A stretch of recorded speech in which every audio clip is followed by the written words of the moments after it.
마태복음 26장, 27장, 28장 세 장의 말씀을 상고하기 위해서 왕의 승리 이런 제목으로 은혜를 함께 나누도록 하겠습니다. 드디어 그리스도의 생애의 마지막 부분에 도달하게 되었지요. 일반인들은 죽음을 슬프게 생각하고 비참하게 생각하며 세상에서 끝났다는 식으로 슬퍼하지만 우리 주님께서는 그의 생애의 절정이요 그리고 여기까지 온 생애의 삶은 십자가를 위한 준비에 지나지 않았다 해도 과언이 아닐 것입니다. 그러기에 복음서의 기자들은 붓을 들어 펜을 들어 순환산을 자세히 기록하고 있지요.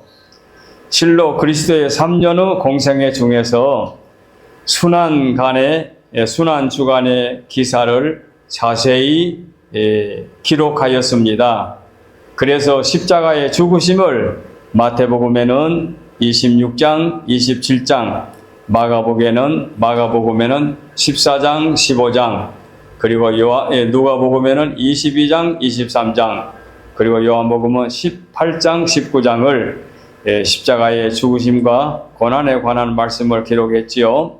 그리고 더불어 이어서 부활에 관한 기록을 마태복음 28장 1장, 마가복음 26장 1장, 누가복음 24장 1장, 요한복음 21장, 20장, 21장 2장에 기록하고 있지요.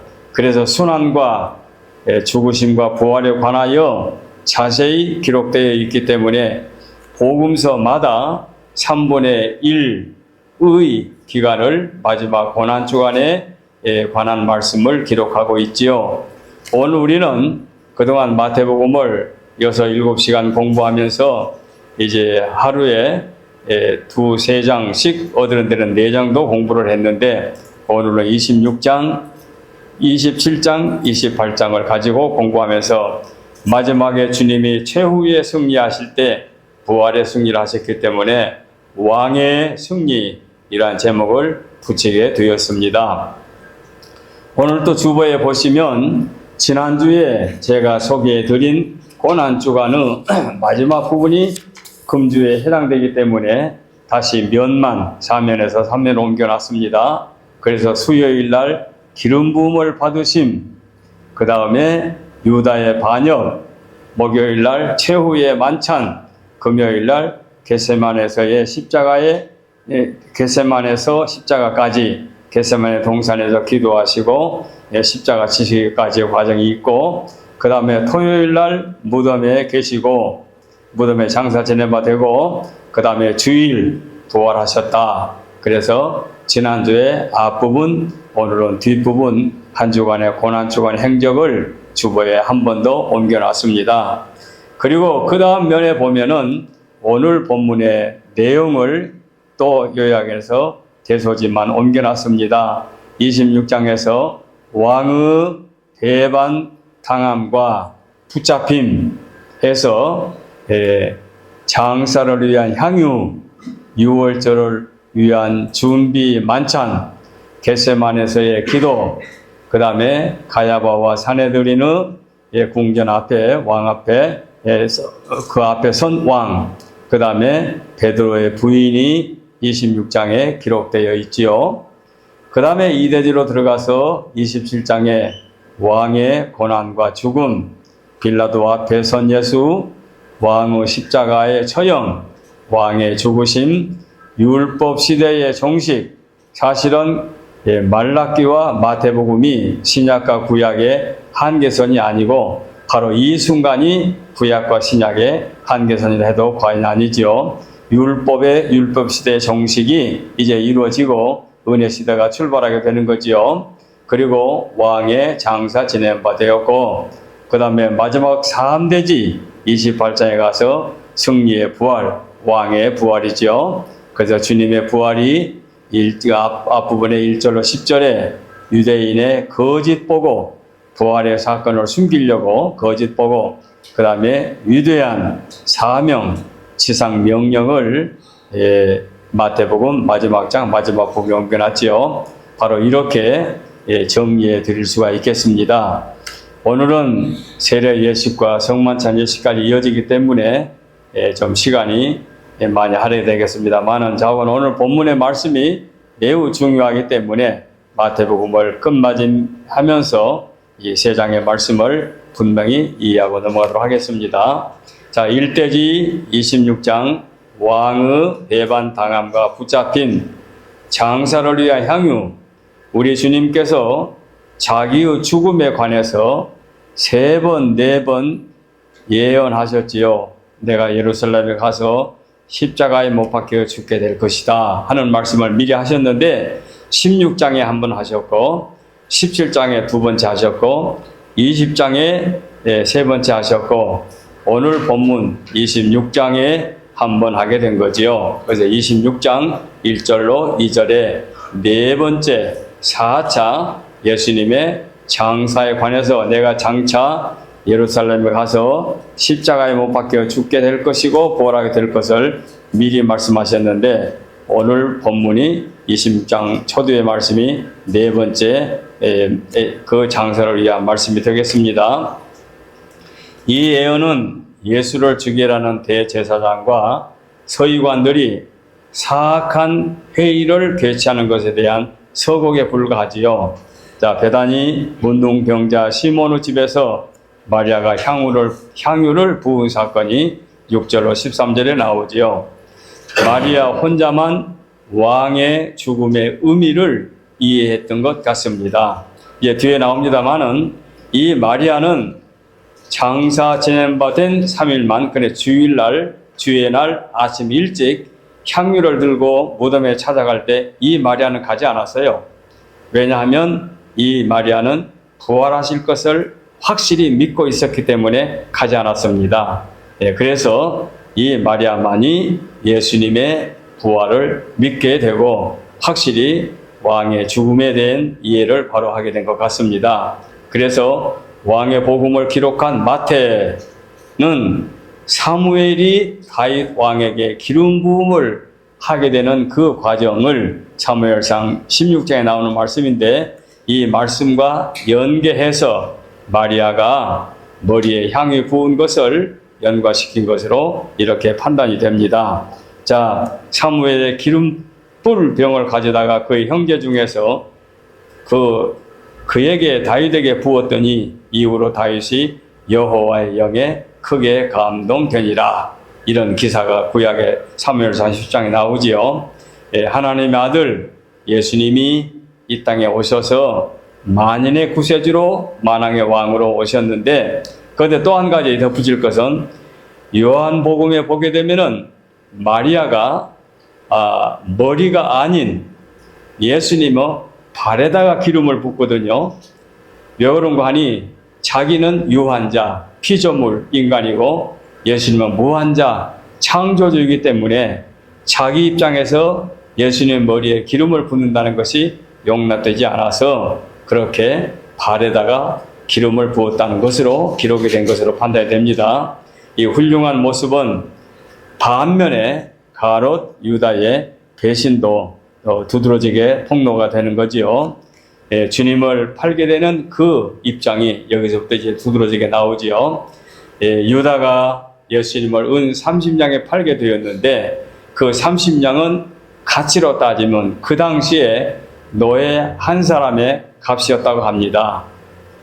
그러니 자기 스승을 노예 한 사람의 그러니까 그 당시에 그 은 30냥이 약 17달러에 해당된다고 하니까 얼마나 하찮은 돈에 스승을 팔았는지 참으로 마음이 안타까울 수밖에 없습니다. 인자는 마태복음 26장 24절에 인자는 자기에 대하여 기록된 대로 가거니와 인자를 파는 자는 차라리 태어나지 아니하였더라면 좋을 뻔하였다. 그러니까 차라리 세상에 태어나지 않았으면 차라리 날 뻔했다 이거죠. 그러니 세상에 출생한 것 자체가 비극이란 얘기죠. 이런 저주의 말을 가룟 유다가 받았습니다. 왜? 자기의 스승을 은 30냥에 팔았기 때문에, 너의 한 사람의 값에 해당하는 돈을 받고 팔았기 때문에 이런 유다의 배신도 함께 나오게 됩니다. 자, 이 17절로 35절에 유월절과 주의 만찬이 나오지요. 유월절, 주의 만찬. 여러분 늘 많이 들으셨기 때문에 이해가 될 줄 압니다. 유월절 어린 양은 무엇이지요? 애굽에서 종살이를 청산하고 이제 출애굽할 때에, 애굽을 나오게 될 때에 마지막 어린 양을 잡아서 피를 문설주에 바르고 양을 먹고 그 다음날 애굽을 나왔다. 그 어린 양이 그때에 희생당한 어린 양이 뭐냐? 장차 오실 하나님의 아들 예수 그리스도. 그러니까 구약의 어린 양은, 그리고 제사 드릴 때의 제물은 다 완성품 예수님을 기념하는 상징물이지요. 그 당시. 그리고 진짜 주인공이 누구지요? 오늘 본문에 우리 주님. 그래서 주님이 최후의 만찬을 이제 제자들과 함께 나누실 때에 이 떡을 받아 먹으라. 이 떡은 너희를 위한 내 살이니, 이 잔을 받아 마셔라. 이 잔은 너희를 위한 내 피니, 나를 기념하라. 바로 주인공, 임자, 바로 구약에 상징했던 모든 분들의, 그 모든 양들의 상징인 예수님이 바로 주인공이지요.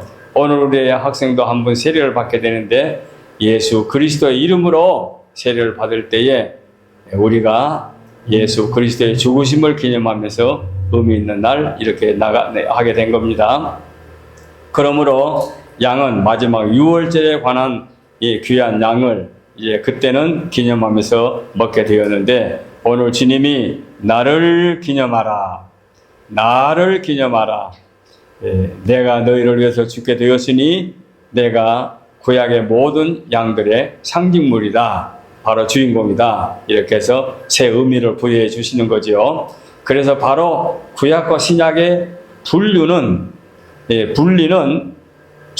말라기 끝나고 마태복음 1장 시작한다? 이게 아니고, 예수님의 죽으심을 통해서 구약의 율법은 이제 종식하고 신약의 은혜 시대가 이어지게 되는 거지요. 바로 이렇게 연결하게 되면 더 이해가 될 줄 압니다. 그래서 예수님께서 이것은 죄사함을 얻게 하려 하는 것이요 너희를 위해 흘린 데 피라고 분명히 말씀해 주셨습니다. 자, 이렇게 왕께서는 자기가 재림하여 천국이 확장되기 전까지 제자들과 이 만찬을 마지막으로 생각하고, 다시는 포도나무에서 나오는 열매로 포도주 마실 것을 이제 마시는 것이 마지막이라고 말씀하시면서 이렇게 귀한 뜻을 보여주고 있지요.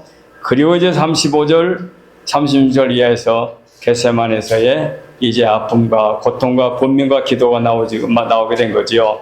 이것은 십자가의 죽으심의 두려움이라기보다도 전 인류의 죄를 대신하여 대신 죽으시는 마음 아픈 속죄주의 마음 아픈 고통을 그대로 잘 묘사하고 있습니다. 그래서 아버지여, 할 수만 있으면 이 잔을 내게서 면케하여 주옵소서. 그러나, 그 다음에 중요하죠. 그러나 내 뜻대로 마옵시고 아버지의 뜻대로 하옵소서. 바로 이것이 아버지의 뜻. 아버지가 인류를 죄에서 구원하시려고 독생자 예수님을 이 땅에 보내셨기 때문에 할 수만 있으면 이 잔을 내게서 면하게 주옵소서. 그러나 내 뜻대로 마옵시고 아버지의 뜻대로 하옵소서 하고 장렬히 기도하시고 십자가를 치시는 우리 주님의 위대한 모습을 볼 수가 있는데, 이게 겟세마네에서 하나님 앞에 땀 흘리며 피똥을처럼 흘리며 기도하시는 예수님의 모습을 우리가 연상할 수 있습니다. 그리고 난 다음에 이것에 이제 잡히게 되지요. 그리고 56절 이하에서 가야바와 사내들인 공의 앞에 주님이 나가게 되지요. 그래서 3번 재판을 받는데 다 무죄 판결을 받습니다만은 끝내는 군중들의, 빌라도까지도 죄가 없는 것을 인정하는데도 불구하고 끝내는 군중들의 그 아우성으로 말미암아 십자가에 처형을 당하게 되지요. 그리고 마지막 부분에 67절 이하에 베드로의 부인이 나오는데, 베드로의 부인은 주님을 바로 알고 신앙도 고백했지만 인간이 약하기 때문에, 마음은 원인으로되 육신이 약하다, 그 말이 여기에 해당되는 말씀이죠. 그래서 육신의 연약성을 보여주고 있습니다. 우리들도 머리로는 이래서는 안 되는데 하면서도 육신이 따라주지 못해서 뜻을 이루지 못한 것도 참 많지요. 모든 인간은 다 그렇습니다. 그래서 이렇게 26장이 마감이 됩니다. 자, 이제 왕의 고난과 죽으심, 장렬히 운명하신 모습이 27장에 나오게 되지요. 빌라도 앞에 선 예수님, 1절로 32절에 사내들이는 유대 로마 총독에게 예수를 넘겼고, 그 이유는 최종 결정권이 로마에 있었기 때문에 사형 언도를 내달라고 이렇게 넘긴 줄로 압니다. 빌라도의 본부는 가이사라 지방 연안에 있었지만 반란의 위험 때문에 유대 절기가 있을 때는 예루살렘에 와 있었습니다. 그래서 가이사라와 예루살렘을 왔다 갔다 했지요.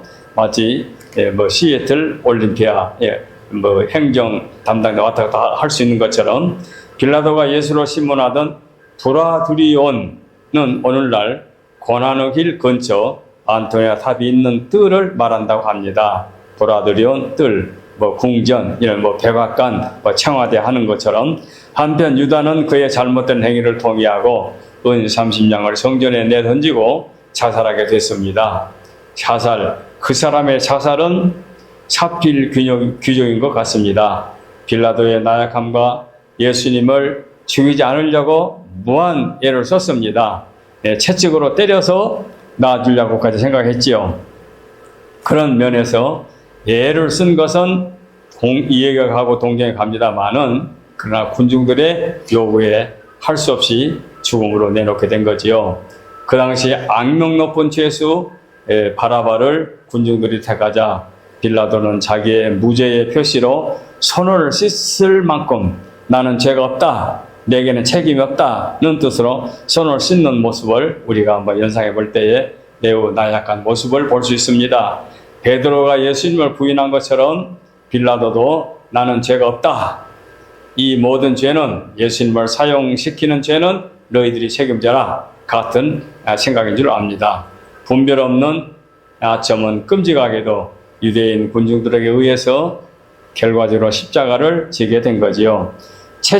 그때의 채찍은 질긴 가죽 끈에다가, 끝 부분에다가 쇠붙이를 달아가지고 그걸 휘젓게 되면은 그 쇠붙이가 그 사람 몸에 닿게 되면은 살점이 뚝뚝 떨어진다고 하지 않습니까? 그러니까 아주 잔인한, 아주 흉악범에게 아주 최고의 형벌로 그런 채찍질을 한 것으로 판단이 됩니다. 그래서 왕을 조롱하는 그런 사악함은 최고조에 이르고 잔인한 시대에 도덕을 찾아볼 수 없는 이런 무감각한 그런 상태를 보여주고 있습니다. 아까 말씀드린 관정은 브라두리온이라는 이름의 관정이고, 예수의 십자가를 대신 진 시몬은, 구레네 사람인데, 그 구레네의 아프리카 북쪽에 있는 그 지역인데, 아마 그때 거기에 유대인들이 꽤 가서 살았던 모양입니다. 구약시대에 이제 이주한 사람들이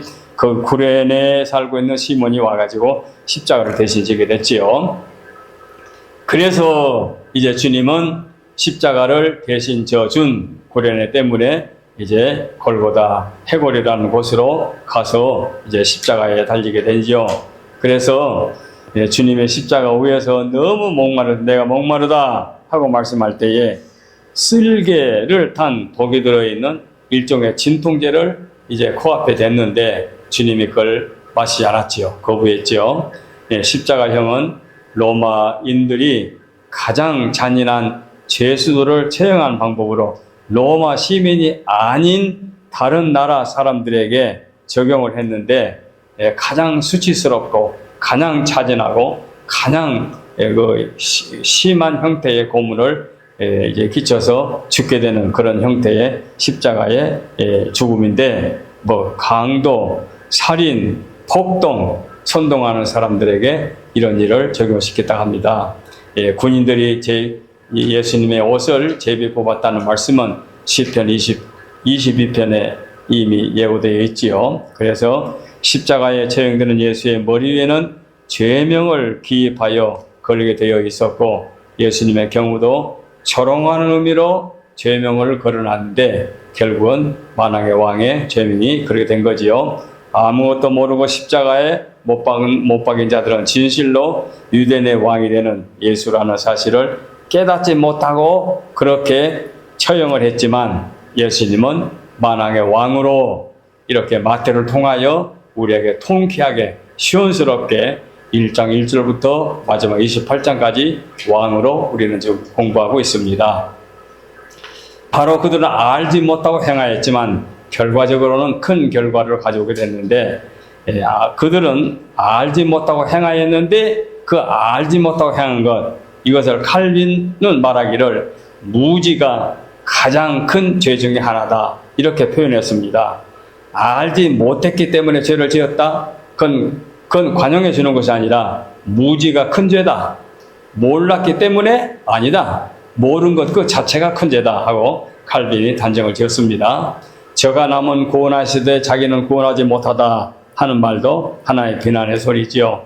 주님은 시편 22편의 말씀처럼 안타까운 말씀으로 부르짖고 운명하신 다음에 3시간 동안 해가 빛을 잃었지요. 천지가 암흑천지가 되었지요. 낮 시간인데도 이것은 하나님께서 인류를 구원시키기 위하여 자기 자신을, 자기의 아들을, 하나님 친히 창조주 자신을 죄인의 제물로 내놓으신 그 아픔과 그 고통과 그 안타까움을 표현하는 해가 빛을 이루는 상태를 보여주고 있습니다. 이것은 예수님의 육체적인 고통과 태양이 빛을 잃은 것과 맞물려서 하나님의 아픔을 그대로 보여주는 그런 순간이지요. 산모들이 어린아이를 할 때에 산고라고 해서 산고, 아이를 출생시킬 때 고통을 느끼는 그런 고통처럼 하나님께서는 죄인들을 구원하시려고 그 아픔을 감당하게 된 거지요. 그리고 숭고한 예수님의 죽음은 그 영혼을 떠나실 때 다 이루었다. 아버지여 내 영혼을 부탁하나이다 하고 다 이루었다 하고 완전히 운명하신 거지요. 기절한 것도 아니고 죽은 척 하는 것도 아니고 완전히 세상을 떠난 겁니다. 사망하신 겁니다. 그래서 율법 시대의 종식이 된 겁니다. 이제 구약의 율법 시대는 여기서 끝난 겁니다.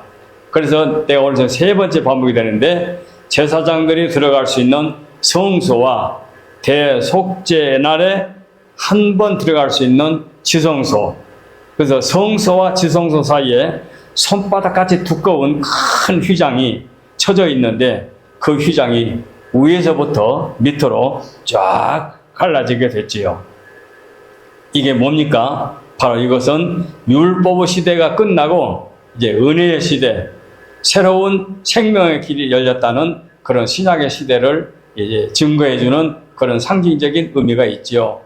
누가 감히 면도칼도 아닌데 그 두꺼운 휘장이 찢어질 수가 있겠습니까? 위에서부터 밑으로. 이것은 하나님께서 율법 시대를 종결시키고 이제는 은혜 시대가 되었다는 것을 선포하는 그런 놀라운 역사가 주님의 운명과 더불어 이렇게 이루어지게 된 거지요. 그래서 새 시대의 여명이 밝아와서 저와 여러분들은 죄인들이지만은 구약 시대의 죄인들처럼 죄인으로 태어났지만 우리는 그리스도의 보혈로 죄사함을 받아서 하나님의 아들, 딸들의 반열에서 믿음으로 이렇게 살아가고 있습니다. 바로 이것이 그 순간에도 이루어지고 있죠. 당시 백부장이 이는 진실로 하나님의 아들이로다 하고 고백하는 것은 오늘 우리의 신앙과 아주 맞물려 떨어지는 첫 열매라고 볼 수 있습니다. 그래서 예수님의 죽으심은 이런 역사가 함께 이어져 가고 있습니다. 이제 57절로 66절에 왕의 장사가 나오지요. 고맙게도 예수님께서는 부유한 자 새 무덤에 묻히게 되지요. 이사야서에 나오지요. 부자의 묘실에 묻히게 된다고. 그래도 요셉은 아리마대 출신으로 세벨라의 안디바들이 남쪽에 16km 떨어진 곳에 위치하는 그런 사람인데, 그렇게 예비된 부자의 묘실에 장사를 모시게 됐습니다. 예수님의 원수들이 취한 예방책은 무덤을 돌로 인봉하고 돌로 그냥 완전히 밀봉시키고 파수꾼으로 24시간 눈을 뜨고 지키게 했습니다. 이 결과로 하나님께서 사악한 자들의 계획을 통치하신다는 하나의 하나님의 능력을 그대로 보여주고 있습니다. 사람의 힘으로는 그 시신을 무덤에 묻고 돌로 문을 가로막고 그 문에 인봉을 쳐 놓았기 때문에 누구도 손쓸 수가 없습니다. 그 문을 뜯어낼 수가 없습니다. 뜯어내면 그건 위법이죠. 그런데 그런 그 사실 자체가 하나님의 놀라운 능력을 보여주는 부활의 증거를 증명해 줄 수 있는 하나의 역사가 성경에 분명히 기록되어 있습니다. 이게 27장의 마지막 부분이죠. 이제 세 번째 대지 왕의 부활, 오늘 본문과 더불어 이제 28장의 부활의 아침이 왔습니다. 1절로 10절에 부활의 사건이 나오지요. 안식일이 지난 오후 6시에 끝나고 첫 부활절인 주일 새벽 미명에 여자들이 예수의 몸에 기름을 바르기 위해서 기름을 준비해가지고 무덤에 찾아갑니다.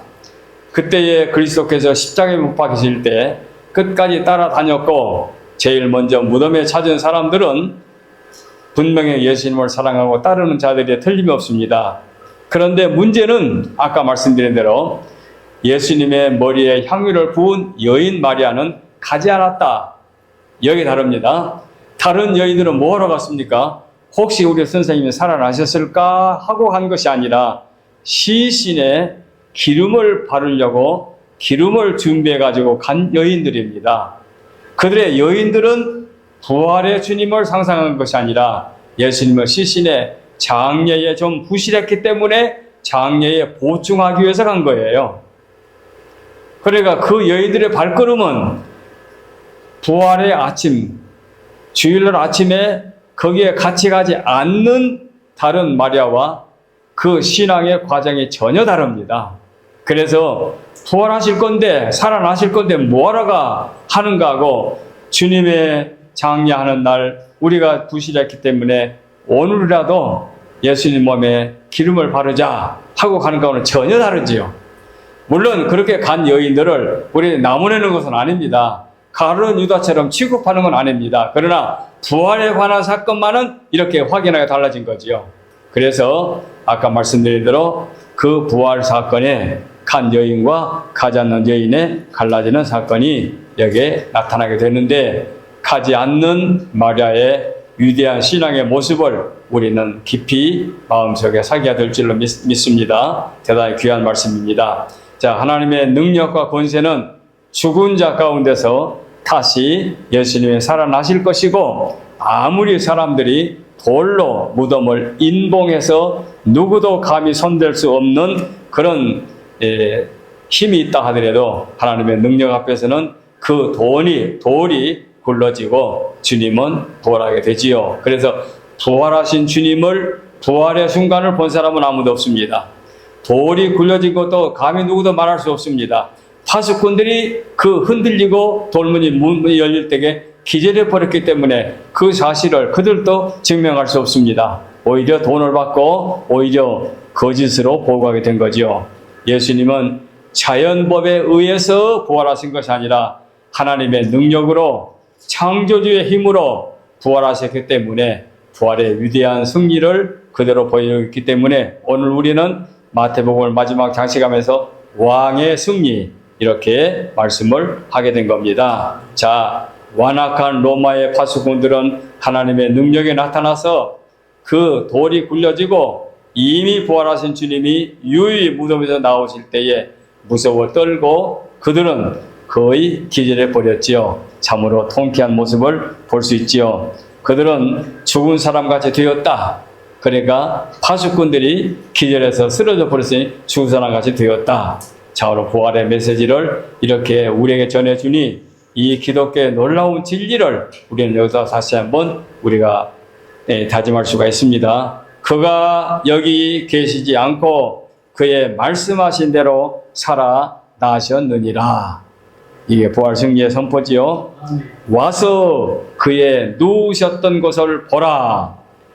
확실히 부활했기 때문에 그곳에 계시지 않지요. 예수께서 유대인의 왕이라고 주장하고 끝까지 기록한 마태가 이렇게 아름답게 마지막 부분을 장식하고 있습니다.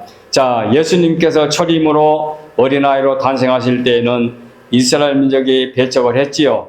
언제까지 배척했습니까? 예수님을 십자가에 못 박혀 죽이기까지 배척했지요. 끝까지 배척했지요. 태어날 때부터 지금까지 배척했지요. 로마인들의 힘까지 빌려가지고. 그러나 이제 주님이 다시 오실 때를 다시 오신다는 말씀을 우리는 한자로 재림이라는 말을 즐겨 쓰지요. 그가 재림하셔 이 땅에 오실 때는 그렇게 박대하고 이제 잡아 죽이려고 하는 그런 그 무서운 세력이 아니라 왕의 왕으로 군림하게 될 것을 분명히 성경은 보여주고 있습니다. 그래서 천사들의 나팔소리로 우렁차게 왕으로 심판주로 강림하게 될 것입니다. 우리가 믿는 예수, 내가 믿는 예수, 내 마음속에 모신 예수가 그런 예수님인 것을 우리는 기억해야 할 것입니다. 자, 마지막 장 12절로 15절에 유대인들의 거짓 보고가 이어지죠. 그리스도를 배척하는 유대인 지도자들의 마지막 결정적인 배반 행위는 지독한, 아주 악독한, 사악한 그런 모습으로 나타나게 되지요. 그래서 1절에 부활에 대한 첫 증거를 들었으나 그것을 부인합니다. 12절에 군병들에게 뇌물을 주며 전반적인 모든 일에 대하여 거짓말을 하게 합니다. 그러나 하나님은 살아 계셔서 그 일들을 오히려 부활에 대한 증거로 삼았습니다. 돈을 주고 부활했다는 것을 숨기라고 하는 것까지도 부활의 증거로 삼으신 거지요. 나약한 인간의 위선과 전지전능하신 하나님의 능력을 비교할 수가 있습니다. 13절에 만일 로마 병력들이 자고 있었다면 그들은 근무 테마로 사형당할 수밖에 없지요. 오히려 그들은 그게 아니고 졸고 있었다거나 또는 잤다고 하는 것이 아니라 그 부활 사건을 보면서 기절해 버렸기 때문에 그것은 피곤해서 잠자는 건 전혀 다르지요. 그래서 이것도 부활의 증거로 함께 우리가 기억할 수가 있지요. 자, 마지막 부분입니다. 위대한 사명, 마태복음을 마지막 이제 기록하면서 마태가 16절로 20절에 부활하신 주님이 11 제자에게 큰 사명을 주십니다. 새 출발, 뭐라고 줍니까? 우리에게 적용하는 일들인데 이제 세계 만방에 나아가서 아버지와 아들과 성령의 이름으로 세례를 주고 만일을 내 제자로 삼으라. 모든 족속으로 제자를 삼아 세례를 주라. 이렇게 말씀해 주셨습니다. 이것으로 이제 마태는 마태의 복음의 마지막 장, 마지막 절을 장식하게 되었습니다. 오늘 우리는 예수님의 고난과 죽으심과 부활의 사건을 한 주에 말씀해 드렸는데 어떻게 하다 보니까 이렇게 3장에 있는 기록된 말씀을 1시간에 상고하게 됐으나 절기를 맞춰서 여러분이 따라 주셨고 이해해 주셨고 협력해 주셔서 참 부족하지만 오늘 마태복음을 마치게 되었습니다. 대단히 감사합니다. 기도하겠습니다.